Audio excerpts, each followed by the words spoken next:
मस्त टम्म फुगलेली तांदळाची भाकरी, नॉनव्हेज असो किंवा व्हेज, पण तांदळाची भाकरी खाण्याची मजा काही औरच आहे. मी इथे उकड न काढता न थापता तांदळाची भाकरी दाखवली आहे. तर इथे तांदळाची भाकरी बनवण्यासाठी मी तांदळाचे पीठ घेतलेले आहे. 1 वाटी तांदळाचे पीठ घेतलेले आहे व अर्धी वाटी अजून म्हणजे 1.5 वाटी पीठ मी घेतले आहे. यामध्ये साधारणतः 6 ते 7 भाकऱ्या बनतात. जर तुम्हाला हा व्हिडिओ आवडला तर व्हिडिओ शेवटपर्यंत नक्की बघा व व्हिडिओला एक लाईक नक्की करा आणि चॅनलला सबस्क्राईब पण करा आणि व्हिडिओ शेअर करायला विसरू नका. तांदळाच्या पिठाची भाकरी उकड न काढता बनवणार आहोत. त्यासाठी एका पातेल्यामध्ये मी 1 वाटी पाणी घेतले आहे व त्यामध्ये चवीनुसार मीठ घातले आहे.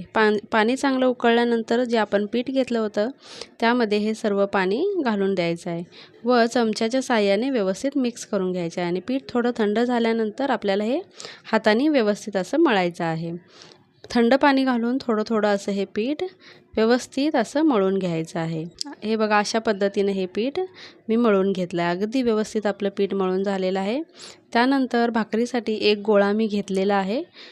चपातीला घेतो त्यापेक्षा थोडासा मोठा असा गोळा आपल्याला हा घ्यायचा आहे. आपण भाकरी थापणार नाही आहोत त्यामुळे हा एवढा गोळा घेऊन आपल्याला हा लाटून घ्यायचा आहे. त्यानंतर भाकरी भाजण्यासाठी आपल्याला माझ्याकडे लोखंडी तवा आहे तर मी लोखंडी तवा घेतलेला आहे. तुम्ही जो तवा घेणार त्याला थोडंसं तेल लावून घ्या म्हणजे भाकरी चिकटणार नाही. आता गोल केलेला गोळा अशा पिठामध्ये बुडवून घ्यायचा आहे आणि तो आपल्याला चपातीप्रमाणे लाटून घ्यायचा. अगदी सोपी अशी ही पद्धत आहे. अगदी छान अशी भाकरी ही तयार होते. जर थापता येत नसेल भाकरी तर हा त्यासाठी उत्तम पर्याय आहे. व्यवस्थित अशी छान भाकरी तयार होते. हळूवार जसं आपण चपाती लाटतो तसं आपण भाकरी ही लाटून घेणार आहोत. व्यवस्थित सर्वत्र आपल्याला ही भाकरी लाटून घ्यायची आहे. तुम्ही बघू शकता अगदी छान अशी ही भाकरी कुठेही कडेनं फाटली नाही किंवा असं छान अशी ही लाटून झालेली आहे. तर तवा बारीक गॅसवरतीच अगोदर आपल्याला ठेवायचा आहे. गॅसची फ्लेम थोडी वाढवायची आहे व वाफा येईपर्यंत तवा गरम करायचा आणि त्यानंतरच ही भाकरी आपल्याला त्यामध्ये टाकायची आहे. भाकरी मी टाकलेली आहे आणि 2 मिनटं झाल्यानंतर आपल्याला याला पाणी लावून घ्यायचं आहे.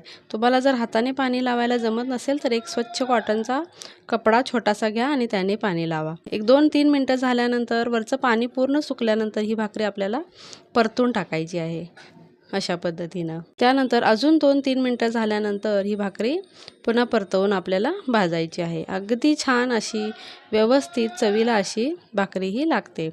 तुम्ही नक्की करून बघा.